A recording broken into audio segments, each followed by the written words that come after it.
Assalamualaikum warahmatullahi wabarakatuh. Selamat sore dan salam sejahtera bagi kita semua. Pada kesempatan hari ini, kami akan membawakan materi terkait sistem komputerisasi akuntansi. Sebelumnya, izinkan kelompok kami untuk memperkenalkan diri terlebih dahulu. Livianing Ayu Nalurita Putri dengan NIM 190810301010. Andira Eka Putri Ramadhani dengan NIM 190810301043. Vitalia Kerina Putri dengan NIM 190810301070. Selanjutnya, Alin Nur Afifi dengan NIM 190810301073. Mauran Pangraru Wanofis dengan NIM 190810301080. Linda Lorenza Eka Damayanti dengan NIM 190810301082. Dan yang selanjutnya Nia Febriana Kusumastuti dengan NIM 190810301088. Desri Vera Ierita dengan NIM 190810301091. Selanjutnya Windy Sukma Kemalasari dengan NIM 190810301096. Dan yang terakhir Tiara Almas Gasani dengan NIM 190810301105.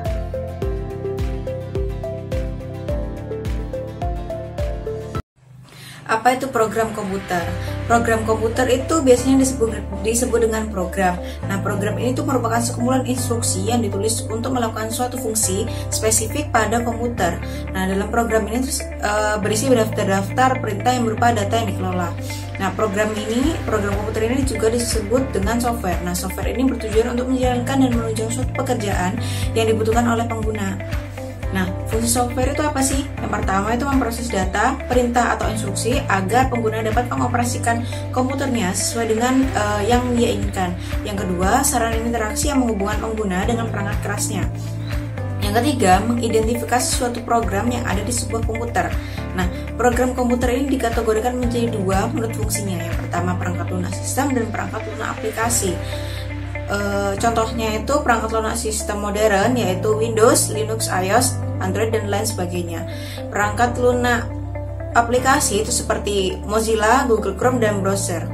Selanjutnya adalah aplikasi komputer akuntansi. Aplikasi komputer akuntansi merupakan perangkat lunak yang memudahkan seorang akuntan dalam hal pencatatan data transaksi menjadi informasi akuntansi.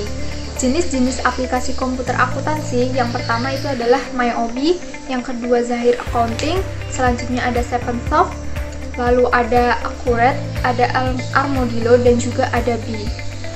Aplikasi komputer akuntansi yang cukup terkenal di Indonesia dan biasanya digunakan oleh sekolah untuk mengajar sistem informasi akuntansi adalah MyObi. MyObi ini terdapat 3 jenis. Yang pertama adalah MyObi Basic. MyObi Basic ini merupakan MyObi yang paling sederhana dan paling murah. Biasanya digunakan untuk perusahaan yang memiliki transaksi yang tidak terlalu rumit. Yang kedua adalah MyObi Accounting. MyObi Accounting ini merupakan MyObi yang sudah memiliki fitur yang lengkap. Salah satunya adalah fitur untuk melacak persediaan. Yang terakhir adalah MyObi Premier. MyObi Premier ini merupakan MyObi yang sudah memiliki fitur paling lengkap. Nah, MyObi ini dapat menangani transaksi multi-currency, fasilitas untuk melacak mutasi antar gudang, serta fasilitas multi-user. Baik, untuk materi selanjutnya ialah spesifikasi program aplikasi komputer. Di sini ada beberapa hal. Yang pertama ialah program aplikasi komputer harus dapat memberikan kemudahan kepada para pemakainya.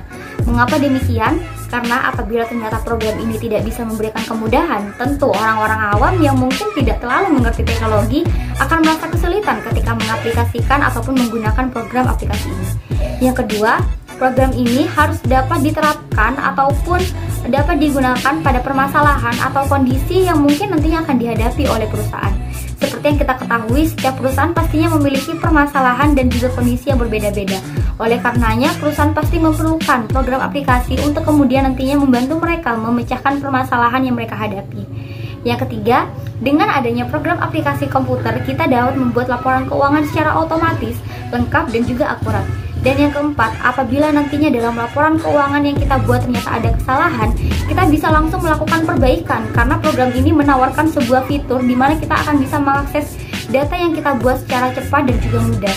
Oleh karenanya, apabila nanti ternyata ada kesalahan, kita langsung bisa melakukan pengecekan manakah letak kesalahannya, kemudian kita lakukan perbaikan pada kesalahan tersebut. Baik, untuk materi selanjutnya akan dijelaskan oleh rekan saya, Nian. Yang selanjutnya yaitu ada sistem security yang memadai pada program aplikasi akuntansi. Hal ini sangat diperlukan untuk menghindari adanya pengubahan data oleh orang-orang yang tidak berwenang dan tidak bertanggung jawab. Yang keenam, laporan keuangan yang dapat diaktifkan dengan program-program komputer yang lain. Artinya, dengan adanya media ini, para pelaku pembuat laporan akan sangat terbantu apabila berniat melakukan penambahan bukti untuk mendapatkan lebih banyak lagi data yang memiliki manfaat untuk perusahaan. Apabila pihak pengguna akan melakukan presentasi, maka hal yang perlu dilakukan hanyalah menggunakan program presentasi lalu mengakses data yang ada dalam program aplikasi keuangan. Yang selanjutnya, ada laporan keuangan komparasi yang dibutuhkan perusahaan untuk membandingkan kondisi keuangan pada satu periode dengan periode lainnya sehingga dapat digunakan sebagai acuan dalam melakukan pengambilan keputusan. Yang terakhir, program aplikasi harus kompatibel dengan berbagai jenis komputer dan tidak perlu melakukan pembelian peralatan-peralatan baru. Terima kasih. Baik, saya akan melanjutkan perubahan-perubahan apa saja yang terjadi dengan adanya komputerisasi. Nah, yang keempat ini ada perubahan terhadap ketersediaan informasi. Nah, penyediaan informasi ini dapat diakses dengan cepat dan murah pada saat informasi tersebut itu dibutuhkan. Nah, kemudian ada yang kelima itu perubahan dalam pengendalian intern. Nah, penerapan komputer mengakibatkan pengendalian intern akan mengalami perubahan, khususnya pada pengendalian akuntansi. Semua transaksi penting itu harus melewati prosedur dan petunjuk khusus untuk menghindari penyelewengan oleh karyawan. Hal ini biasanya itu dibuatkan password khusus yang hanya level-level manajemen tingkat atas yang dapat mengakses tersebut. Kemudian yang keenam itu ada perubahan penelusuran akuntansi. Nah, penelusuran akuntansi atau audit trail ini masih tetap dibutuhkan, tetapi hanya elemen-elemennya saja yang berubah. Secara manual, audit trail ini mempunyai jalur dari laporan-laporan yang dihasilkan ke catatan-catatan dan ke dokumen-dokumen dasar sebagai bukti transaksi. Nah, itu perubahan-perubahan yang terjadi dengan adanya komputerisasi. Untuk materi selanjutnya akan disampaikan oleh rekan saya. 4. Perubahan-perubahan yang terjadi dengan adanya komputerisasi. Yang pertama, terjadinya perubahan terhadap struktur organisasi. Dengan adanya komputerisasi, struktur organisasi suatu perusahaan akan berubah. Yang awalnya desentralisasi menjadi sentralisasi. Karena dengan adanya komputerisasi, suatu perusahaan pasti akan membentuk suatu departemen pengelolaan dan elektronik. Yang kedua, terjadinya perubahan terhadap simpanan data. Sebelum adanya komputerisasi, penyimpanan data dilakukan secara manual dan dicatat ke dalam suatu jurnal.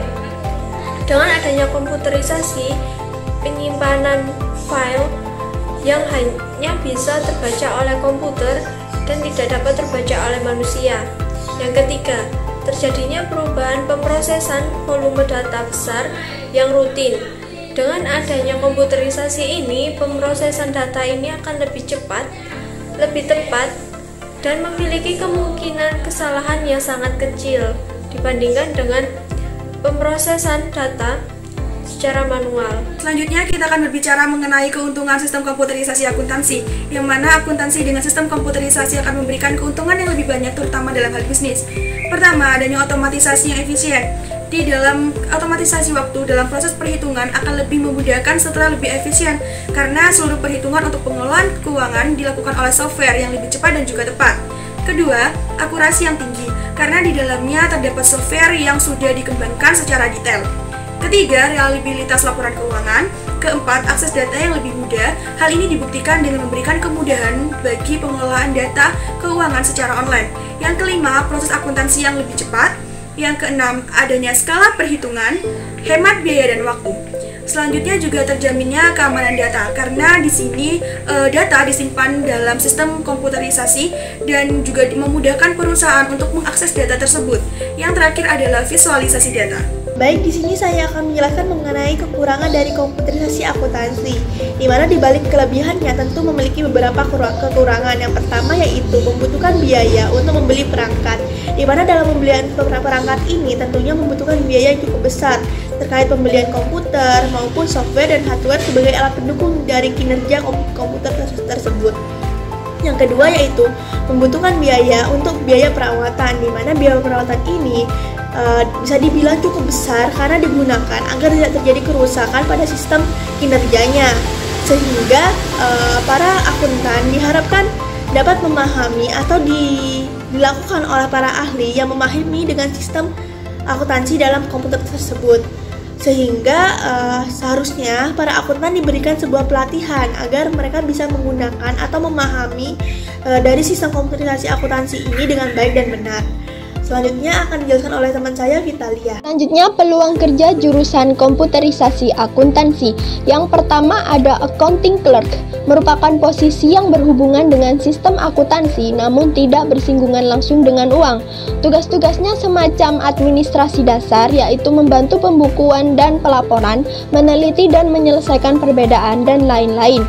Yang kedua ada accounting receptionist, merupakan sebuah posisi dengan penempatan di kantor keuangan bagian front office. Yang ketiga ada financial clerk, merupakan posisi yang berhubungan dengan berbagai transaksi keuangan dalam suatu perusahaan.